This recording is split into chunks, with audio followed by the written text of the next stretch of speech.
बात करें बायोमॉलिक्यूल के सेट नंबर 4 की बात करें, आपके स्क्रीन पे जो क्वेश्चन लिखा गया है, कहता है कि बीटा डी ग्लूकोज पे नंबर ऑफ कायरल कार्बन कितने होते हैं।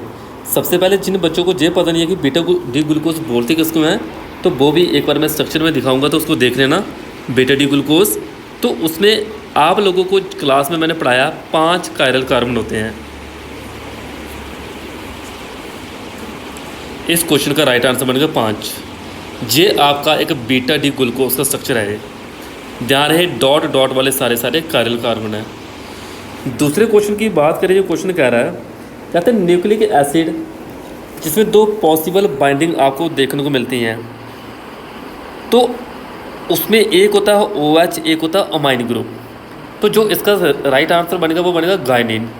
अभी आप बोलोगे सर गायनिन का स्ट्रक्चर क्या होता है, स्ट्रक्चर की प्रैक्टिस कर लेनी आपने, इंपॉर्टेंट है। ये सारे न्यूक्लिक एसिड देखने को मिल रहे हैं आपको। थर्ड क्वेश्चन पे आए, अगर हम बोला गया कि DNA मल्टीप्लिकेशन जब करता है तब उसको क्या कहते हैं, तब हम उसको कहते हैं रेप्लिकेशन। RNA में ट्रांसलेशन बोलते हैं, DNA में ट्रांसक्रिप्शन, रेप्लिकेशन। सुनो मैं एक चीज़ बता देता हूँ, पर ध्यान से सुनना।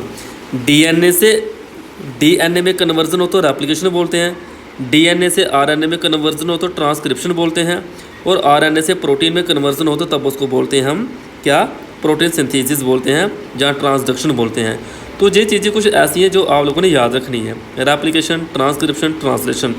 Replication, transcription, translation. ट्रांसक्रिप्शन क्या हुआ, DNA का RNA में कन्वर्ट होना। तो ये आपका रेप्लिकेशन बनेगा इस क्वेश्चन का राइट आंसर। देखो स्ट्रक्चर में बताया भी है, इसको ड्रा कर लीजिएगा, इंपॉर्टेंट है। अगला क्वेश्चन ये कि विटामिन B12 में आपको क्या देखने को मिलता है। विटामिन B12 में आपको कौन सी चीज़ देखने को मिलती है, दैट इज CO, कोबाल्ट देखने को मिलता है, कोबाल्ट। कोबाल्ट आंसर लिखें इसका। स्ट्रक्चर काफ़ी लंबा है, छोड़ सकते हो उसको, नहीं बनाना।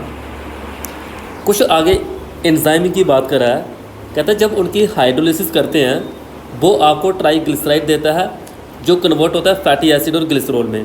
तब कहते क्या हैं उसको, तब हम उसको लाइपेस कहते हैं, लिपेस, LIPASE। क्या, वो एंजाइम जो हाइड्रोलिसिस में ट्राइग्लिसराइड टू फैटी एसिड और ग्लिसरॉल में कन्वर्ट होता है तब उसको लिपेस कहते हैं।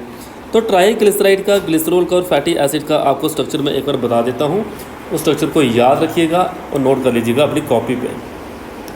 ओके, ठीक। तो ये था आपके कुछ और क्वेश्चन थे छोटे मोटे जो लिए थे हमने टेस्ट सीरीज़ के।